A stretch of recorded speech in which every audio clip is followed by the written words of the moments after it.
cause of an increased incidence of migraine in women is primarily related to hormones. जी उसी के कारण pregnancy में भी उनकी हेडेक ज्यादा होती है। जी, कोई पर्टिकुलर एज ग्रुप जिसमें माइग्रेन होने की संभावना ज्यादा रहती है? देखिए आजकल तो मैं 5 साल की उम्र के बच्चों में भी माइग्रेन दे रहा हूं, but the maximum incidence is between 15 and 40 years. तो क्या ये माइग्रेन एज के साथ बढ़ता है? अब माइग्रेन एज के साथ बढ़ता है between 15 and 40। After 40 it generally comes down. जी, हमारे साथ हमारी एक दर्शक जुड़ रही हैं, निमिषा वर्मा है धर्मशाला से, माइग्रेन से जुड़ा सवाल पूछना चाहती हैं। जी निमिषा जी, हेल्पलाइन में आपका बहुत बहुत स्वागत है। क्या है आपका सवाल? मेरा सवाल ये है कि मेरे 12 साल के बेटे को सिर्फ सिर में काफी दर्द रहता है, उसे कभी कभी तो दिन तक कंटिन्यूसली हेडेक रहता है। क्या ये माइग्रेन हो सकता है?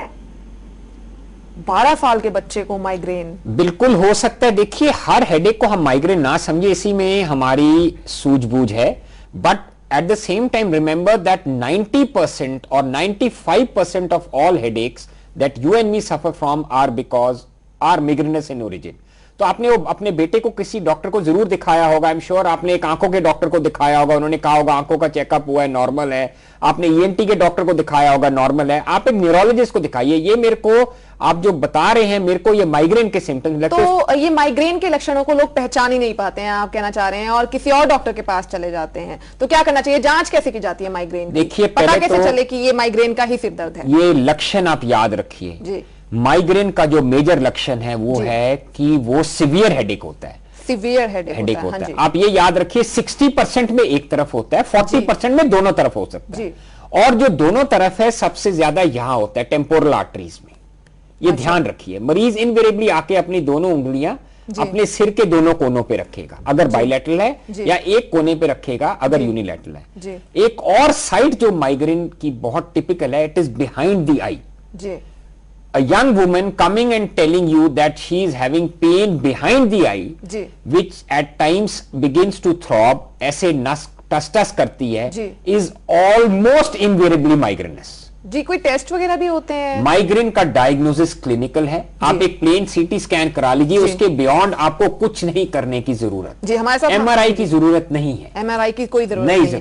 हमारे साथ हमारी एक कॉलर जुड़ रही है, वीरा चौहान है पानीपत से। जी वीरा जी, हेल्पलाइन में आपका बहुत बहुत स्वागत है। क्या जानना चाहती हैं आप? गुड आफ्टरनून मैम, मेरा नाम वीरा चौहान है, मैं पानीपत से हूँ। मेरी उम्र 29 साल है। मैं आपसे एक्चुअली पूछना चाहती हूँ कि मैं 5 महीने से प्रेग्नेंट हूँ और मेरा पिछले 2 महीने से काफी सिर दर्द रहता है। जी। क्या ये माइग्रेन है और क्या इसका ट्रीटमेंट कराना चाहिए मेरे को इस हालत में, और अगर क्या मेडिकेशन का असर हो सकता है मेरे बच्चे पर पड़े कुछ? जी, क्या बच्चे पर मेडिकेशन का कुछ नेगेटिव इफेक्ट? नमस्कार वीरा, बहुत आपने प्रैक्टिकल सवाल पूछा है। जब भी मेरे पास कोई प्रेग्नेंट लेडी माइग्रेन के साथ आती है, मैं उसको 2 चीजें कहता हूं कि आप टॉलरेट कर लो अपनी headache as long as you can for the sake of your coming child. Because आप जो दवाई देंगे उससे बच्चे पे असर होता है, specially during the first 3 months. अब आपके 3 महीने निकल चुके हैं, आपका बच्चा पेट में बन चुका है, ऑर्गेनोजेनेसिस जो है वो पूरा हो चुका है। So now you can safely take medicine. आप कोई मेडिसिन ले रहे हैं अपनी माइग्रेन के लिए? जी अभी तक नहीं लिया मैंने। नहीं, तो आपकी फ्रीक्वेंसी क्या है हेडेक्स की? हफ्ते में कितनी दफा होता है? ये 2-3 बार हो जाता है हफ्ते में 2-3 दफा हो जाता है। तो आप उस टाइम क्या करते हैं? उस टाइम अभी तक तो कुछ ट्राई नहीं किया, थोड़ी देर के लिए होता है, फिर उसके बाद ठीक हो जाता है खुद ही। सो अगर थोड़ी देर के लिए होता है और टॉलरेबल है तो आप पैरासिटामोल की 2 गोलियां ले लिया करें। That is perfectly safe for you and your child.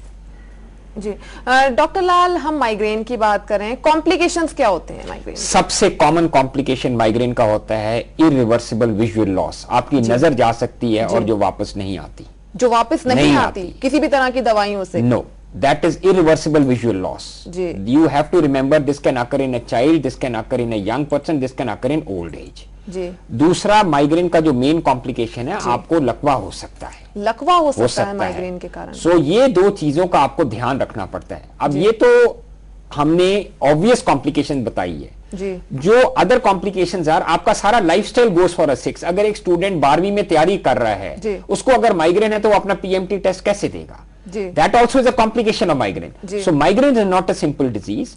It is a very, very complicated disease which has got complications which are both obvious and inobvious, but which can really damage you and your prospects in your career. जी, यानी migraine के लक्षण दिखते ही तुरंत doctor से जांच करानी चाहिए। यहां रुकेंगे एक और ब्रेक के लिए। ब्रेक के बाद हम जानेंगे कि माइग्रेन का इलाज। ब्रेक के बाद आपका स्वागत है। ब्रेक से पहले हमने डॉक्टर लाल से माइग्रेन की जांच के तरीकों पर बातचीत की और अब हम बात करेंगे किस तरह से निपटा जाए माइग्रेन की बीमारी से। पर पहले आपको बता दें कि माइग्रेन के 50% मामलों में लोगों को जिंदगी भर ये पता ही नहीं चल पाता कि वो माइग्रेन के शिकार हैं। लोगों को डॉक्टर लाल पता ही नहीं चल पाता कि वो माइग्रेन के शिकार हैं। इलाज कैसे होता है माइग्रेन का? हाँ जी, it is a very straight forward illness with a straight forward treatment. The problem is ignorance on both ends.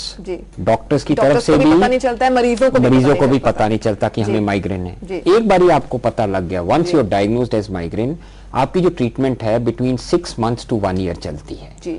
उसके बाद आप दवाई को टेपर कर देते हैं। एक प्रिकॉशन जरूर रखिए, क्योंकि मैक्सिमम नंबर ऑफ पेशेंट्स हमारे पास गर्मियों में आते हैं, तो दवाइयां गर्मियों में कभी ना टेपर करो। अगर आपने एक गर्मी शुरू की है तो मेक श्योर अगले साल की गर्मी उसको दवाइयां दे के उसके बाद विंटर्स में टेपर करो। बिकॉज अगर आप दवाई को गर्मी में टेपर करेंगे, invariably migraine will bounce back.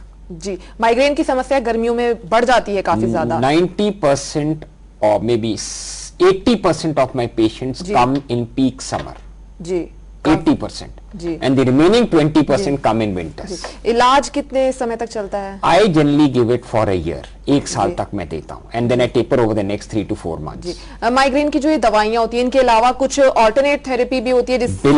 बिल्कुल, जिसको हम ऑल्टरनेट थेरेपी कहते हैं, वो कई बारी is more effective than allopathic therapy. आप योगा करिए, आसन है तो है specific. I have seen patients being cured by yoga when everything else failed.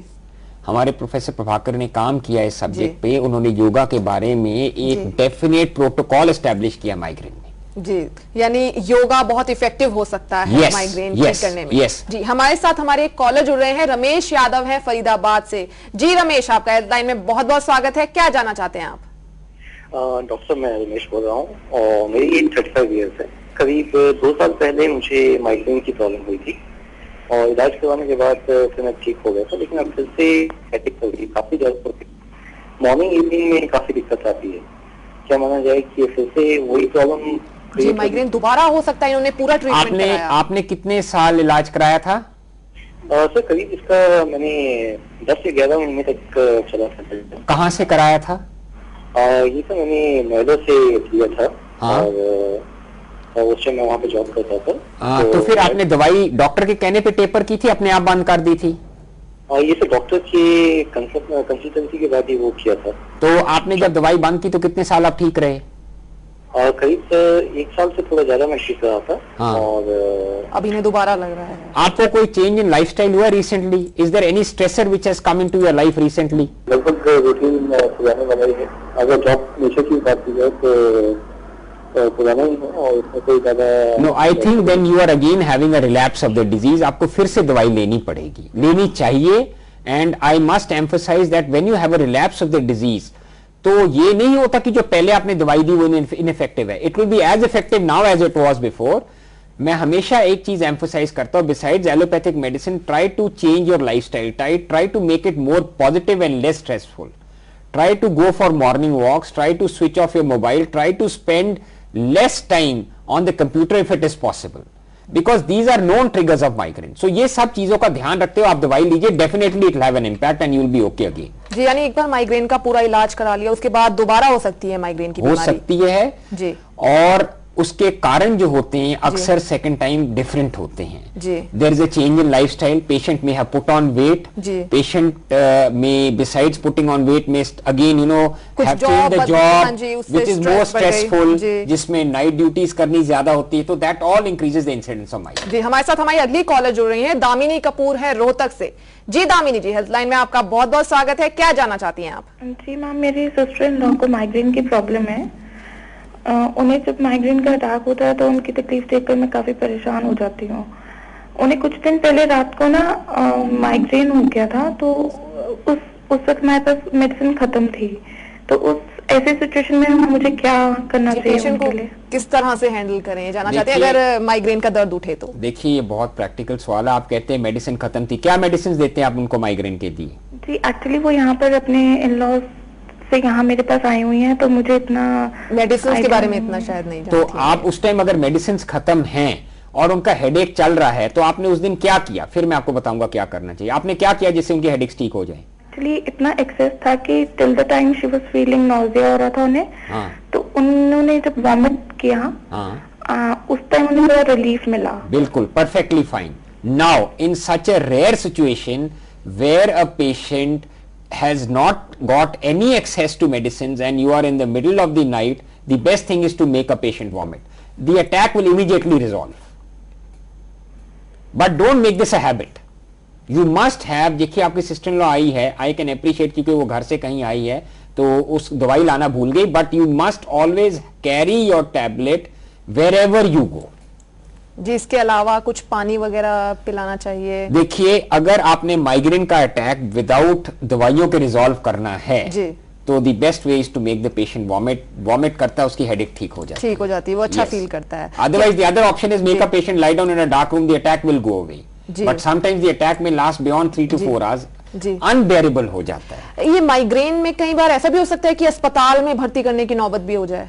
5% of these patients they have to be admitted in hospitals because of severe nausea, vomiting, and intractable headache. जी, तो कुल मिलाकर migraine के मरीजों को कुछ चीजों से, खाने की चीजों से कुछ परहेज करना चाहिए जिससे वो अपने माइग्रेन पर कुछ कंट्रोल कर सकें। अगर परहेज करना है जी, तो ग्रीजी चीजों से करना है जी। Increase the intake of fruits in your daily diet. आजकल बच्चों को फ्रूट दिखाओ तो उनको बुखार चढ़ जाता है जी, ठीक है, तो try to make them eat as much fruit as possible which has high fiber। आजकल ये कॉन्सेप्ट है कि बच्चों को फ्रूट जूस दिया जाए। आप ये याद रखिए कि फ्रूट जूस देना is not equivalent to having fruits. Fruit juice is the bad component of fruit and the good component in the form of fibre has been taken out. You have to make them eat raw fruit. अगर oranges देने हैं तो it is in the form of a फाड़ी and proper तरीके से, not in the form of fruit juice. अगर तरबूज खिलाना है तो प्रॉपरली खिलाना है। They must have a high intake of fruit. A very high intake of fruit is known to be a good antidote against migraine. Cut down on greasy foods, cut down on cheese, cut down on chocolates, and alcohol is a big no. आजकल ये fashion बन गया है for because of peer pressure that children or maybe a little beyond that they beginning to smoke and drink. They are actually inviting trouble. जी, तो यानी कुल मिलाकर exercise करनी चाहिए और खाने पीने में फ्रूट्स लेने चाहिए और फास्ट फूड वगैरह अवॉइड करना चाहिए। 20 minutes exercise, 20 minutes relaxation is enough and will do them good for the rest of their life. जी, यानी अपनी जीवन शैली में छोटे छोटे कुछ बदलाव लाकर माइग्रेन से बचा जा सकता है। डॉक्टर लाल, आपका हेल्पलाइन में आने के लिए बहुत बहुत शुक्रिया। Thank you very much. जी, उम्मीद करते हैं कि माइग्रेन की बीमारी और इसके इलाज के बारे में हमारी चर्चा से आपको काफी जानकारी मिली होगी। अगर आपकी भी हेल्थ से जुड़ी कोई समस्या है जिसके बारे में आप हमसे जानकारी चाहते हैं तो आप हमें इस पते पर ईमेल कर सकते हैं। हमारा पता है helpline@dnightnews.com और आप हमें फोन करके भी अपनी हेल्थ से जुड़ी समस्या बता सकते हैं। हमारी फोन लाइंस सोमवार दोपहर 12 बजे से दोपहर 2 बजे तक खुली रहेंगी। हमारा फोन नंबर है 0172-504-3734। हमारा नंबर आप अपनी टीवी स्क्रीन पर भी देख सकते हैं। और फिलहाल अभी के लिए हेल्पलाइन में बस इतना ही। अगले हफ्ते हम फिर हाजिर होंगे एक नई बीमारी के बारे में आपके सवालों के जवाब लेकर। तब तक के लिए नमस्कार।